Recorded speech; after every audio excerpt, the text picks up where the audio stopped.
Welcome to the Estate Professionals Mastermind podcast. This community is about providing value first, and rather than having one interaction, one transaction, and one payday from the work you do, we're here to teach you to build so much more.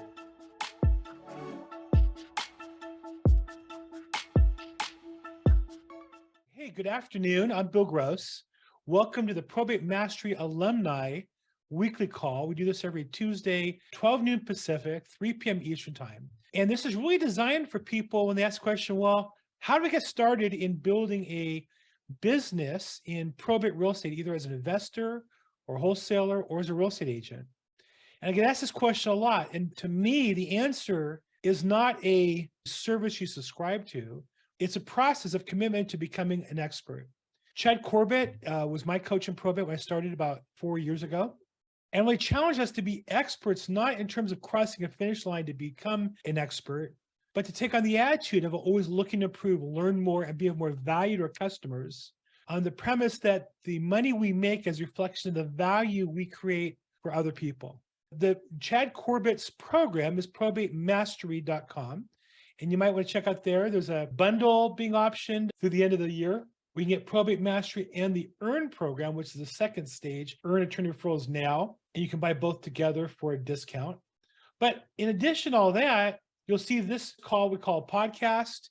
And there's the home for it. And there's my good looking picture. And there's past episodes breaking down by the titles. Great resource. And then a link here to the YouTube channel and the Facebook group, as well as the other courses. So this is a great resource for you to ask questions. And if you go to the blog, again, if you're looking to become an expert in probate real estate, numerous different step-by-step questions, challenges, and links back to the podcast to solve those problems. So that's on the probatemastery.com. And so towards that, we have this call every week for those of us who are working on building and improving our business, one step at a time, one day at a time. We get together and share ideas and best practices, work on problems together. So love to have you participate. Again, plenty of free resources. And this phone call is every week. How much does it cost? Anybody want to help me with that? This call costs how much? Free. It's free 99, my favorite price for anything. So love to have you come. Love to have you bring your challenges, your problems, your victories, your failures, so we can help you get back up. And networking. We talked to Elizabeth in New Mexico. We talked to David, who's in Atlanta, and Courtney's in North Carolina, and Winston's in California. So 4 people I hit already saying hi in 4 different states. So put in your name and your contact info, where you service. And if you have a particular, and there's Sherry from Houston, looks like, another state. Feel free to network in there and share your best practices, share your victories, because we all want to help you guys get better. We all want to work together. And I also need places to refer business out to. Oh, and Sheriff Patrick McDermott is in Massachusetts, home of the hated Celtics. We all hate the Celtics, right? Yes. So, okay. So who has a victory or a problem you want to share with the group today? If you're watching this on replay, you can come on this live by registering on the website. Courtney, I see your hands up there. Hi, Bill. Thanks for always sharing and hosting and all, man. This is awesome here. I do have a lead. I actually have under contract that the property owner has a reverse mortgage. The mom has power of attorney. However, I did tell her as we went in to lock it up, because I've been working for a while, that I don't think there's enough equity in there for it to be a traditional, assignment or a wholesale. And I'm not familiar with any techniques for like subject to or anything like that if it's a reverse mortgage. I was looking at possibly a seller novation, and just wondering if you or anyone has any other strategies for helping her with this reverse mortgage. Okay. So a seller novation, as I understand, novation is just what they agree to change the sales price. Well, we have used it in the past is because I don't have a license. There's a way I can basically, I'm replacing myself with the seller. It's almost like signing a contract, but but I have more exposure to more traditional MLS, buyers who are going to walk in as a home, as opposed to, a rehabber or a buyer wanting it for a deeper discount. So the problem with the reverse mortgage is the reverse mortgage lender gets notified of the death and there's a due and sell clause, and they're going to call it due and sell. And you say it's too skinny to do wholesale. Why would that be? If it's too skinny to wholesale, there's a cash flow. So there's an underlying mortgage. Could you refinance or replace that mortgage and cash flow the property? Or do you want to just try to take the property subject to maybe and just know that you're going to get foreclosed on? But if you can sign somebody a month, like an Airbnb, is it worth Airbnb for 3 months, 6 months? Maybe if you Airbnb it, you can refinance and pay off the mortgage using commercial. I don't know the numbers there, but it would depend on what you can get for the property. Where's the property at? What kind of area?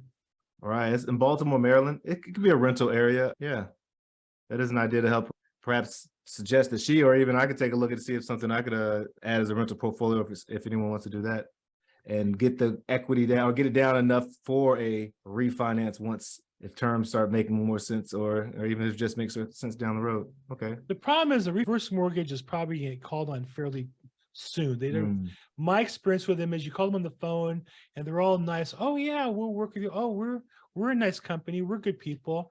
And it's like they hang up the phone. Joe, file a foreclosure 123 Main Street right away. And what they do is, and the way they get around it is they sell the loan to another servicer. And so, well, we sold the loan. We don't collect anymore. But that servicer is really their company.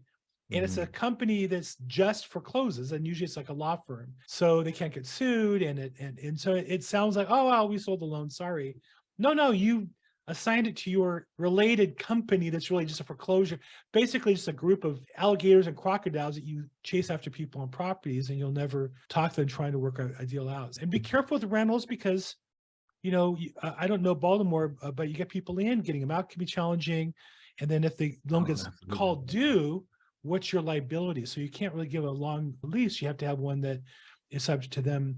Of course, the nice thing is at that point, it's not your problem, it's their problem.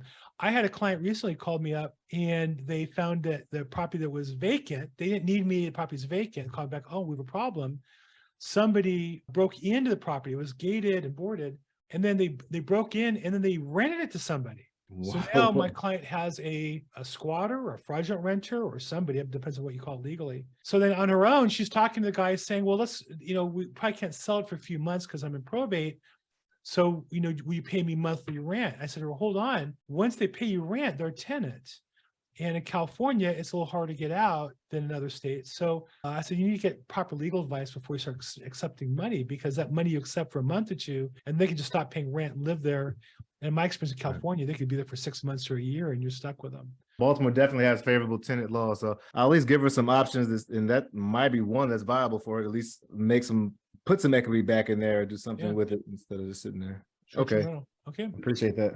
Courtney, thanks. While you're there, why don't you make sure you put in the chat box your YouTube channel if you're looking to learn more about probate real estate. Courtney Rollins is lighting up YouTube on probate topic. Hey, thanks. I absolutely will. Thanks, man. Sure. Sheriff Patrick McDermott says the bank did that to my dad's reverse mortgage. I see that now every time reverse mortgages. The customer always calls me and says, oh, I talked to the reverse mortgage. It was so nice. Oh, they said they'll work with me. They're going to consider it, write them a letter. Oh, and then my attorney wrote them this nice letter. The attorney cost me a couple $100 to write the letter, but they feel so good. And then like 2 weeks later, the loan servicing magically changes. It's related to the company, but it's not the same people. And then next thing you know, they filed a 90-day notice of default and the whole process begins. So yeah, the reverse mortgages, they don't play anymore. Now that might just be California. I can't speak for the whole country. California has really made the foreclosure process very prohibitive for lenders. And so as a result, I think lenders are getting very, very challenging and holding properties open for anybody. Larry says you still have 2 6-month extensions. I don't know, Larry, about California. I don't think so. Maybe. I don't see that happening anymore. I see 6 months and they just go to file. And even with attorneys, I've not seen them get extensions on those. So who else has a question, challenge, problem, victory? I'll just share. As I look back at the end of the year, there's Courtney's information. You can check out his YouTube channel. I launched my YouTube channel a year and a half ago. I have over 1,500 subscribers. It's amazing the impact that's had on my business. All my business development now is really online. I created a Facebook group. I have about 2,000 people in that. And so that's just been a fantastic blessing. And this group has been a big part of it, learning what to do, what to say, how to say it, and then meeting other people. Larry's got his hand up. Go on, Larry. What's Happy New Year to you. Thank you. Happy New Year to you as well. Yeah, thanks so much. Awesome. Hey, yeah, I can only speak to HECMs. I got quite a bit of experience in the reverse mortgage area. So HECMs do not change their stripes no matter what state they may go in. So the extensions are in. Now, if they are not a HECM, then, California law could very well fall into a much more stringent foreclosure. So that may be what you're running into. But typically, for anybody listening, that'd be a great question to ask if it was insured by FHA HECMs meaning home equity conversion mortgage for those that don't know the technical term. But that's not why I called or why I checked in with you. So I got a phone call a couple of weeks ago from a caretaker, and this gentleman was in the hospital, and somehow he jumped online. He found me. I don't know how he did it because I couldn't find myself when I tried to find myself, but he did. Anyways, he's got his wife has passed away, and he did what most people did. 4 months ago, she died. He's done nothing. And then he had a serious health scare, had to go to the hospital. His caretaker found me and brought me up to speed. But what had happened is that the wife had gone out and purchased, right now we counted 7 or 8 properties. She had 7 properties that she bought in her name only. And even though they're married, she bought them in her own name. Those immediately have to be probated. And then the other 7 properties they had are owned jointly. Both of them had wills, but they were not done at the same time. And they were wills that you actually saw on the bottom that there was a internet related, like simple, typical generic boilerplate wills that didn't really hit all the high points, but were notarized. And at any rate, I've got all these properties now. So I go to meet him at the hospital, and he tells me, by the way, there's also 2 more that don't even show up anywhere that I had to go find in another county. So now we're up to 16 properties, and he's got 2 kids. This is real stuff. I thought it'd be a good topic. We have 2 kids. One is in Australia, another one's in California. They haven't been back in 25 years. The wife's gone, and now he's relying on a caretaker that is one of his tenants. So everything that could go wrong has gone wrong. The rents were all paid to the wife. The wife had her own banking account. All the rents were deposited in the wife's banking account, of which he was still using, and they weren't aware that she was dead. So just a complete mess. So we're going in, we filed probate and started the process. How fun. I'm surprised when normally now when somebody passes, again, I only live in California, but I thought this was national.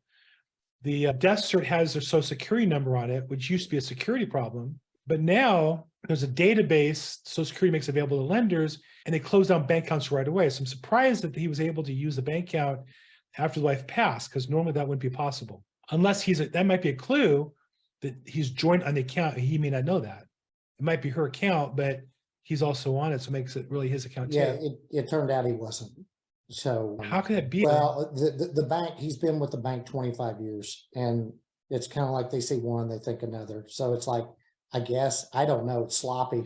But anyways, he had written a check to the lawyer at the hospital for his retainer, and it came off the wife's account. And he said, if he doesn't have signing privileges, that check is not going to be good. So they had to replace the check. But that's another hornet's nest to get involved in. But in the meantime, we had them reach out to all the tenants and have them now direct those payments to his name in his own bank account.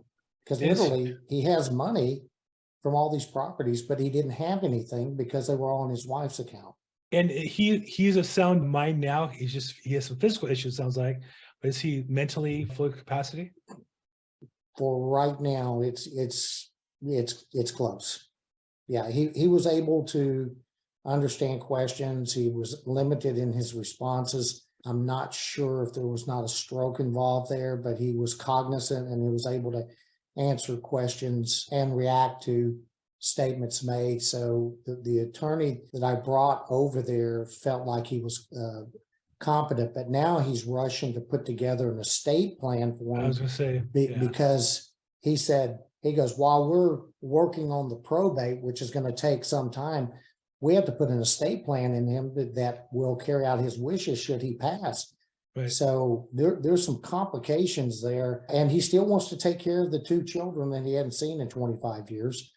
And it's just crazy, but I just thought I would share that with you. I didn't know what anybody's thoughts were. He actually brought up the idea of owner financing to his tenants, which would be a great idea, but the properties are all in areas where the land is now far worth more than these small little houses and mobile homes are. Mm-hmm. And if you went to owner finance those, I doubt the tenants could actually afford the payments now. that they're paying for rent. So it's going to be an interesting, it's nice that he wants to do something like that. I don't know how feasible it would be for the tenants to be able to afford those payments with a new amortization schedule on them. Wow. What an exciting opportunity. You know, Yeah, it is. I had a client who had a father who was ill in conservatorship, and I was able to help her sell a bunch of the properties. And other ones I wasn't. I think, you know, I don't know that she would agree with me, but in retrospect, clearly she took on too much, and I should have been a little more supportive and taking on a little bit more for her. You know, attorneys will act as a fiduciary in charge of fortune. And the challenge here is how do you act as the estate's best interest, and you have multiple heirs and not get sued by either one of them and cover your costs and such. But what an exciting opportunity you have. I see that Richard Galloway asked the question, who's going to be the PR? In this case right now, the husband will be the PR, or in Texas, they're known as executors only. That counts for men and women now. They're all executors in the state of Texas. But he is for now. Who will back him up on that? I'm not sure, but yeah, so it's a case where he needs to get the 7 properties probated, and then he needs to tie them all up. What we're thinking, Bill, and this is a thought, so anybody that wants to jump in here, the thought is that we take all the properties, and we got several that are commercial acreage properties involved in this. We have 10 properties that are on either mobile homes or small houses, large lots. The land value as far outweighs the house values. Then I've got 6 other properties, combination of residential, commercial, that I'm going to suggest to them that they probably sell those for cash.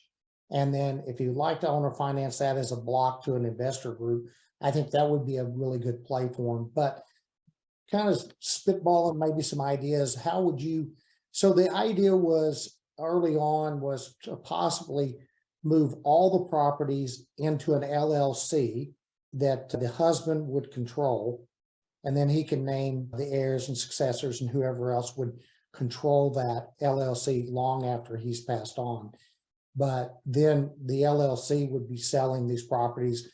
The money would come into the LLC and be distributed out of the LLC, and the rents would come into the LLC. And if it's cash flowing from a owner finance, they would go into the LLC. They'd have one bank account.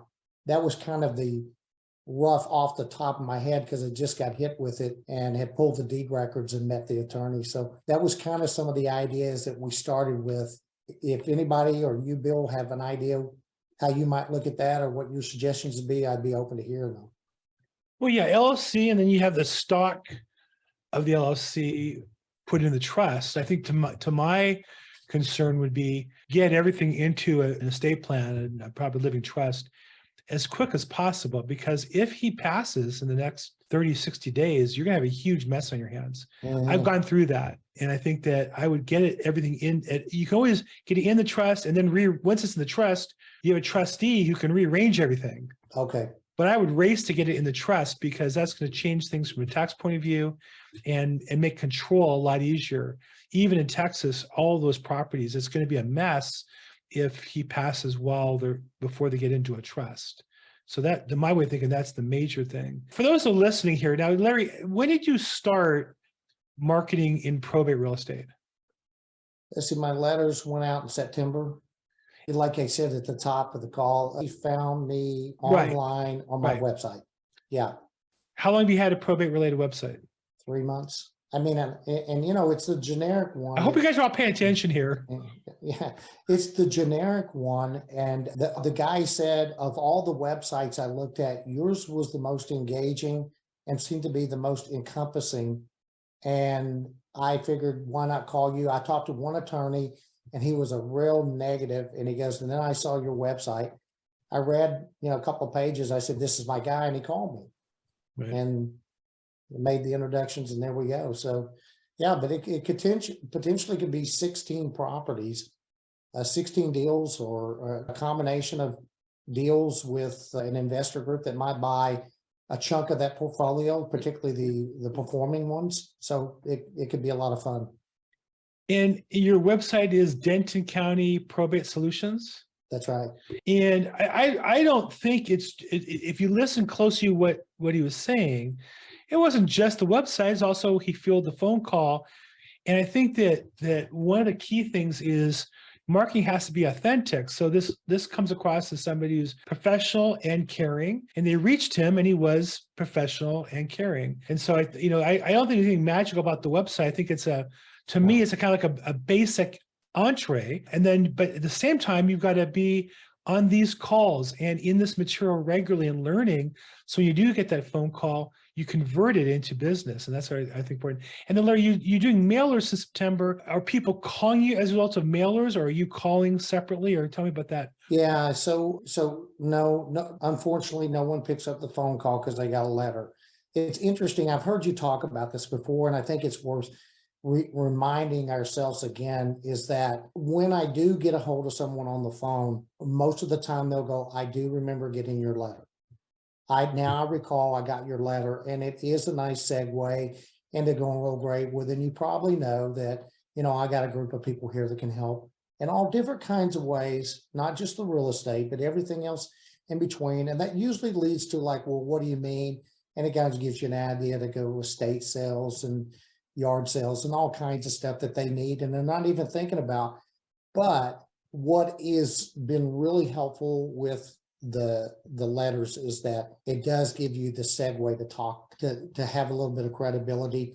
And I will say this, I did have one other win, Bill, that I wanted to share with you.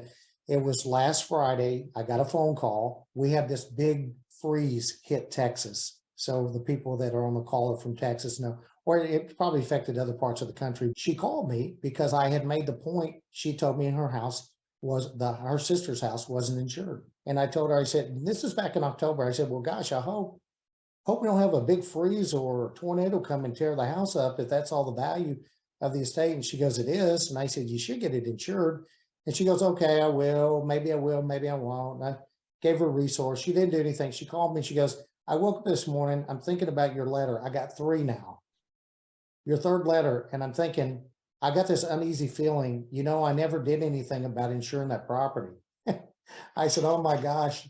So I got her a plumber to cut the water off because they had already cut off the heat to the house. This was a perfect storm, and got the water turned off, and now she's getting insured today. But that was kind of cool because it was the third letter, and she finally just picked up the phone, and she had talked to me one time, had not talked to me again. And then she got the letter, then she picked up the phone and called me. So, I mean, it's a slow process, but the wins when they come are nice. How many people, you've been mailing out for 3 months, how many people do you think you've spoke to as a result of you making phone calls? You said none have called you in, but you call 5, 10, 20 a month? Yeah, man, some of these lists are crazy. Like I could talk to a lot of people, and then some of them, you just can't get anybody to answer. But, on average, it's probably about 10%. So if I call 100, when I call through 100, I'll probably talk to 10 people, So and in 3 I've tried months, leaving messages, tried not leaving messages, and Bill's right. It doesn't matter. You can leave messages. oh, They're not say gonna that call you again. back. Say that again. I like that. I love that. Bill is right. Thank You you. can leave messages. Now, Thank you. now, if you listen to Chad, he'll tell you, hey, it's an impression. But I can tell you, Bill was right that if you leave a message, they are not calling you back. That's a fact. If you had to guess, though, in the 3 months, how many people you think you've talked to as a result of you calling out? Probably no more than 30. Okay. And so what I would say is those 30 phone calls, if none of those resulted in a deal, I don't know if that's true or not, but let's imagine none did. But all they did was make you better, stronger, more ready. So when this one phone call with all these properties calls you in, was it worth it? Oh, absolutely. And that's the part that's lost when I talk to agents. They'll say, oh, I call 100 people, most aren't home. Well, right, most aren't home. Most don't answer. Only 10 do, as Larry said. And of the 10, most don't list with you. Yeah, most don't. That's kind of true. And I'm not saying do it pointlessly, because there are people who make a living making those calls and getting listings. But you need to talk to people to develop the skills. So when somebody is referred to you by an attorney or your website or your YouTube channel, you're able to convert it from an inbound phone call into an appointment or into a contract. Otherwise, none of that stuff matters. I think a lot of real estate agents in particular and wholesalers and investors think, well, if I could just pay a company to get inbound leads, I would solve my problem. No, now your problem is conversion. You've paid for the leads.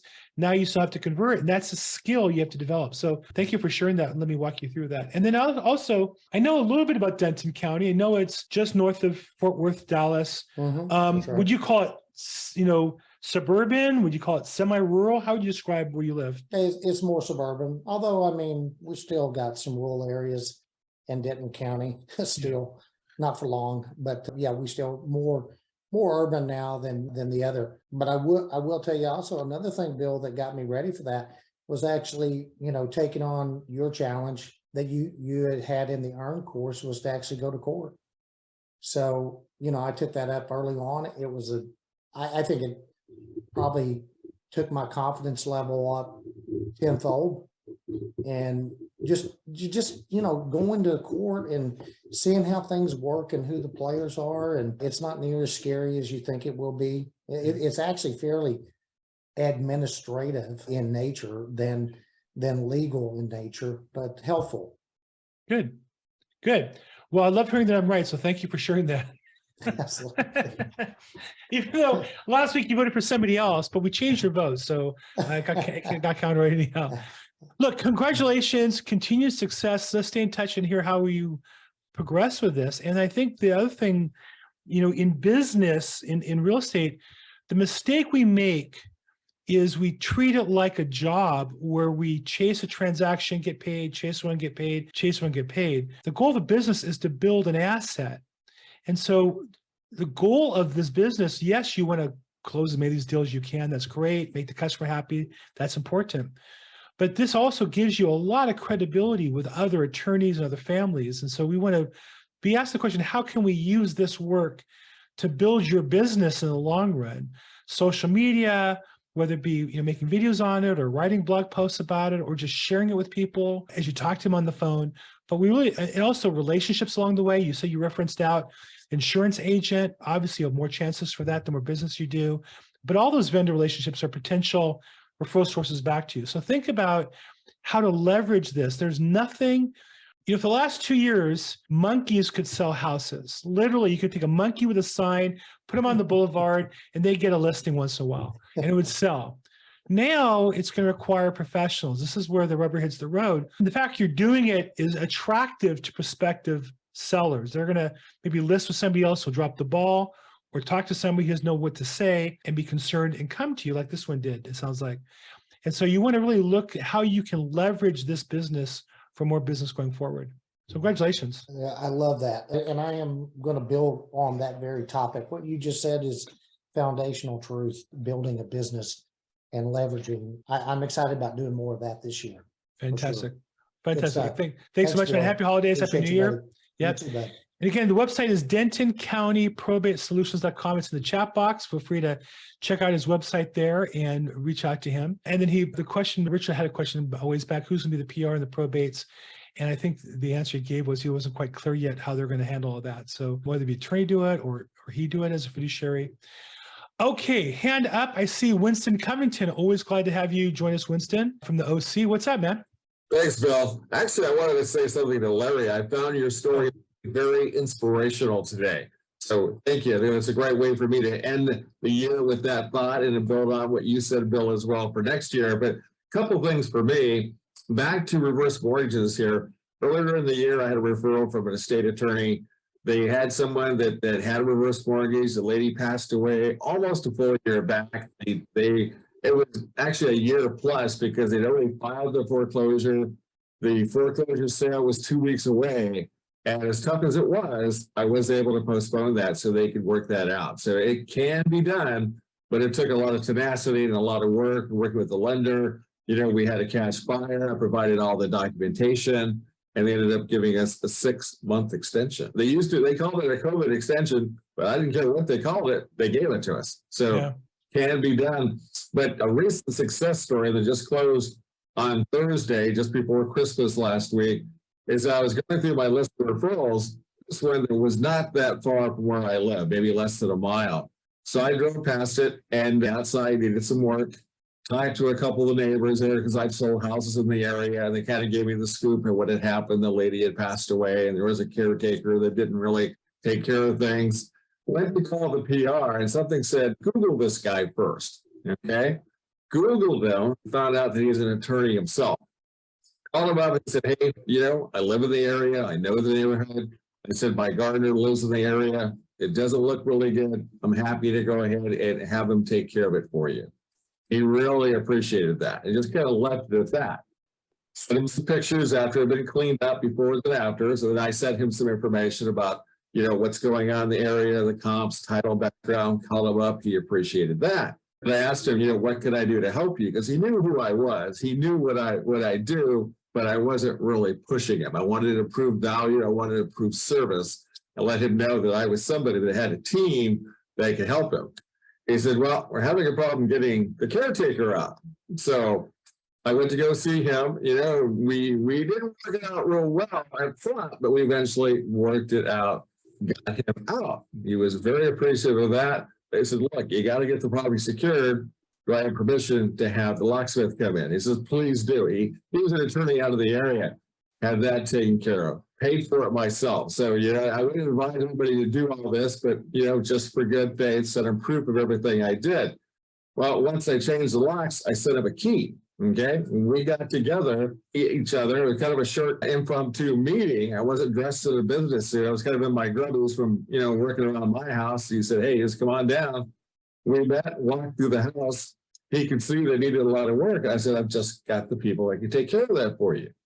Did that for him. Some of the pictures. We got the house emptied out. The folks from my said group that builds houses for families.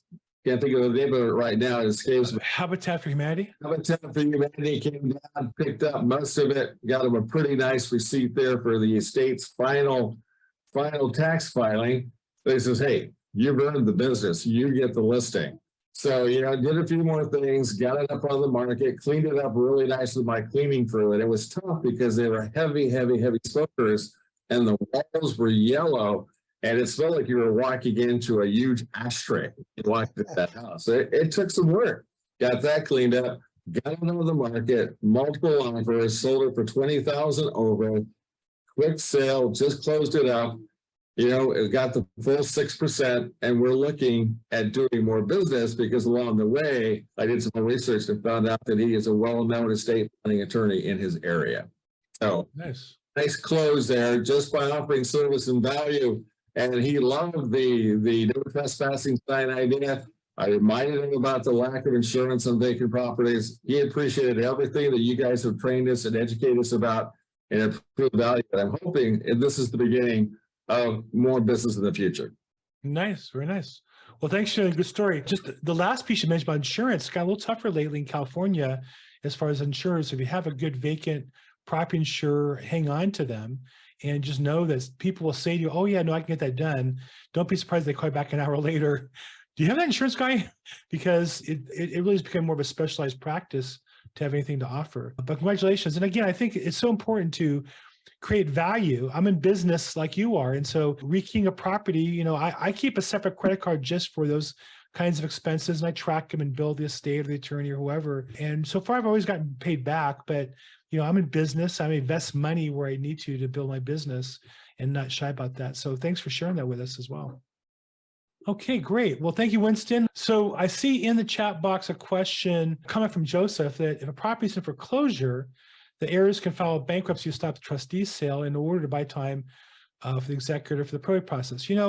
That's sometimes true and not true. Like everybody, filing bankruptcy isn't free, it costs some money and time. And then I've also seen separately estates in probate just filed requests to the judge to hold the foreclosure if the estate's going to be damaged somehow. In LA, that's routinely approved. In other counties in California, it's not. Orange County, it's not. In Orange County, I saw a judge literally say, hey, you had 6 months since the decedent passed, and they gave you whatever the grace period was. Why didn't you do anything during that time period? Why are you starting now? Because typically what happens is there's somebody living in the property, a child, a caregiver, and they go, oh, wow, so-and-so died. I'm living here for free because there's no payment being made.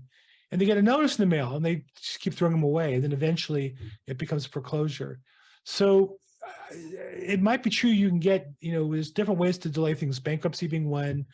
In a probate, I've seen ex parte actions to where the judge can simply order stopping of trustee sale, but we don't want to rely on that. At the end of the day, that's still asking for something extraordinary. And we always want to try to keep our costs down and be as efficient for the state to save money as possible. And just keep in mind that these answers all vary a bit from state to state and within states, county to county. The laws are by state and the procedures are by county. So something that happens that maybe in one state may or may not work in your area, but I find the principles are very common. And that's why we're on this call, is to learn those principles. Anybody else have any questions, challenges, problems? Larry, back for double dipping today? What the heck? Hey, what a way to end the year, right?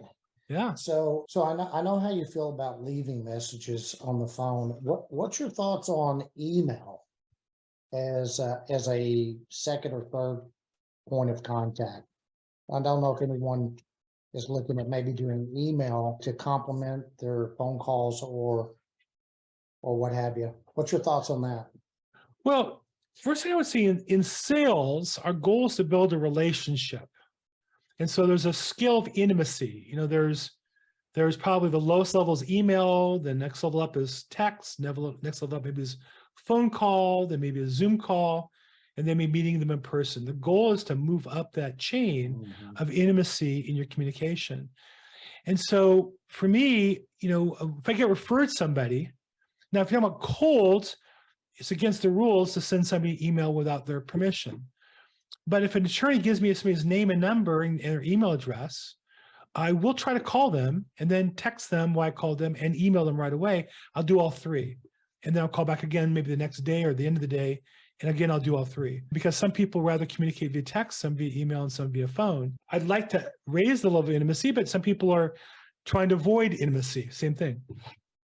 So nothing wrong with emailing somebody that you know. In fact, I think it's a best practice whenever you call an attorney and leave a message to always send an email about what you're calling about. I think that in my mind, there are some very busy attorneys, but I think even the average attorney thinks they're busier than they are. And so if you treat them like their time is so valuable, I think they appreciate that. So whenever as a general rule, I call for sure an attorney, but even leads of any sort, generally I'll send an email, hey, I just left you a message, here's what it's about. In my CRM, I have kind of a summary of what the call is about anyhow, referred to you about the Jones matter. So there's I just cut and paste the topic in the subject line and then type a short note from there. So that's how I approach it. I wouldn't cold email an attorney. Now I saw somebody and I say that I saw an attorney on a couple of sheriff sales, and I did call and leave him a message today. That's a cold call.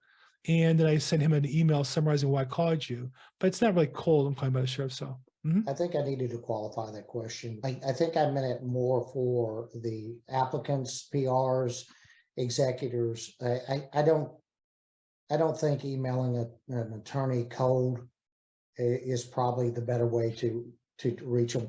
Chad likes to drop in on them. I'm kind of more of a drop-in guy, but I know some people would have a problem with doing that, and maybe some attorneys would as well. In fact, maybe even the attorney wouldn't care which way you approached them, if you approached them at all. Some of them just don't want to talk to you, period. So right. Who knows? Maybe that's it. But maybe for email from a PR standpoint, as a way to keep them. What's your thoughts about emailing representatives? I think same thing. When I get referred to personal representative, if I'm getting an email, I'll forward the introductory email. If I'm getting a phone call from the attorney, I'll call the PR and then I'll send an email. Your attorney so-and-so refer me to, or your friend so-and-so refer me to. So I'll reach out and contact people multiple ways, try to reach them if I can. Okay. So, with all the leads, they do most of the time provide an email. Mm-hmm. I've never bothered using it, but I didn't know if that might be another way to have another point of contact, another touch point to complement the letters and the phone calls and stuff like that. So now you're emailing cold, and I think I wouldn't do that. If I was referred by somebody, I would. But if you're calling cold calling on the phone, to some degree, you're allowed to call because you're not really selling anything. You're presenting a service or option for them. Mm-hmm. But the emails technically you have their permission, so I wouldn't email personally, but other people may. Okay, good deal. Okay. Yeah. And again, I know there are people who say, well, yeah, but the more you email, the more they see your name and such. Yeah, maybe. But also people get freaked out by email enough where you'll start getting seeing your email go to spam when now your emails, that's one of the problems I have. I did so much marketing early in my career that to get your email back on good graces is hard. And so I email attorneys all the time and it goes to spam. I had a guest on my show last Thursday and I sent multiple emails and they're all going to spam. So you have to be careful about sending out emails that are unsolicited. Of course, you can use a different domain name just for those emails. That's another option. Okay, But I don't do that. Okay. good deal. All right, thank you, Bill. And the last thing will say though is if you put people in, they do send an email, somehow your social media kind of picks up. When you send an email, I don't know how it all works. There's something to do with the Google tracking that Google Mail will send them, some sort of a advertisement. And then the next thing you know, they're seeing you on friend requests on Facebook and YouTube and such. So there's something you said for emailing people, but again, I would just be careful how you do it. Okay. Very good. Thank you, sir. Thank you. Okay. I think, unless I have a burning question, I think that's gonna wrap up for the day. Any other last minute questions other than I still have a question. I still get Dave Young in Atlanta wearing a Dodger cap. Still just blows my mind. I don't care how good looking the cap is. I would never wear a Braves cap. I don't really understand how that works. Okay. Well, that's just me. Hey, this is our last call of the year. So I just want to thank everybody for participating and for supporting me personally. I've been, you may or may not know that I do this really just as a way to help out Chad and the program. Chad had some personal challenges that made it difficult for me to have it. I said, well, let me step in and see if I can't help and keep it going. And it's really been a great pleasure for me to meet you guys and support you and have you encourage me and support my business. And, I end the year just and so filled with gratitude. I have a pipeline of escrows. I have a pipeline of listings. I have a great business that I've been built over the past 3-4 years, and this call has been a big part of it. So thank you for all those who participate in this call and the Probate Mastery community overall. My name is Bill Gross. I also host probateweekly.com on Thursdays. Feel free to see me there. Or my Facebook group is Probate Experts. Feel free to join there. This call is the Probate Mastery alumni call. Feel free to check out the Estate Professional Mastermind on Facebook. Also check out probatemastery.com. If you're not yet becoming a certified probate expert or the EARN program or other programs that Chad offers, as well as if you want to sign up for this program regularly or see past episodes or questions. So thank you all for your support. I really appreciate you guys so much. All those who voted for you, by the way, the Go Celtics, Sheriff Patrick, I don't know about that. Go Celtics. I don't think you could, I think that's banned speech on Zoom, if I remember right. And I got to thanks Bill and Kat. And it reminds me that we had the election last week and I won the Team Bill versus Team Kat. I forget the exact numbers, but I know it was overwhelming. So thank you all. Have a great New Year's, everybody. We'll see you guys all next week, or we'll see you in the Facebook group. Thanks, everybody. Bye-bye. Thank you, Bill. Bye-bye.